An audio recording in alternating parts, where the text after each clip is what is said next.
Berdasarkan fakta sejarah Indonesia tentang Sultan Agung dari Mataram saat menyerang Batavia tahun 1628-1629.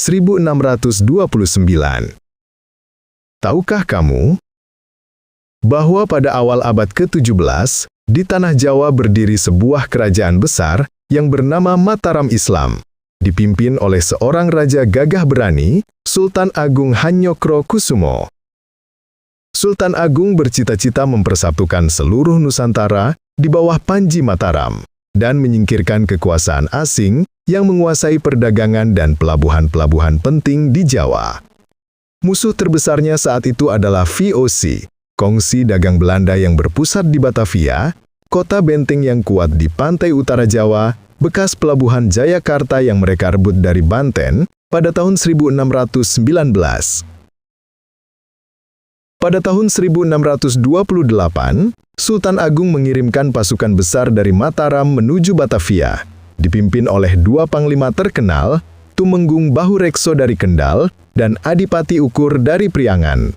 Ribuan prajurit Mataram berjalan kaki dan membawa logistik melewati hutan, gunung, dan sungai.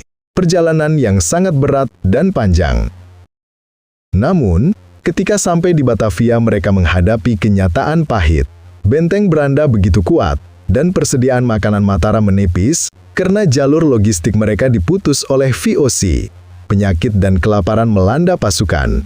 Serangan pertama pada tahun 1628 pun gagal. Tumenggung Bahurekso gugur di medan pertempuran. Tidak menyerah, Sultan Agung mengirimkan serangan kedua pada tahun 1629, kali ini di bawah pimpinan Dipati Juminah, Adipati Ukur, dan Tumenggung Suro Agul-Agul. Pasukan Mataram mencoba membakar ladang dan memutus sumber air Batavia. Strategi ini sempat membuat VOC kesulitan. Bahkan Gubernur Jenderal Jan Pieterszoon Koen meninggal dunia pada tahun yang sama, meskipun bukan langsung akibat perang, melainkan karena wabah penyakit. Namun sekali lagi, logistik menjadi masalah utama. Gudang persediaan Mataram di Karawang dan Cirebon berhasil ditemukan dan dibakar oleh Belanda. Pasukan Mataram pun kembali gagal merebut Batavia dan banyak prajurit yang gugur di perjalanan pulang. Meskipun gagal menaklukkan Batavia, semangat perjuangan Sultan Agung melawan penjajahan menjadi simbol perlawanan bangsa Indonesia. Ia tetap dikenang sebagai Raja Besar Mataram yang berhasil menyatukan hampir seluruh Jawa, dari ujung timur hingga barat, dan dikenal sebagai pahlawan nasional Indonesia. Serangan Sultan Agung ke Batavia bukan sekedar perang tapi lambang perlawanan terhadap kolonialisme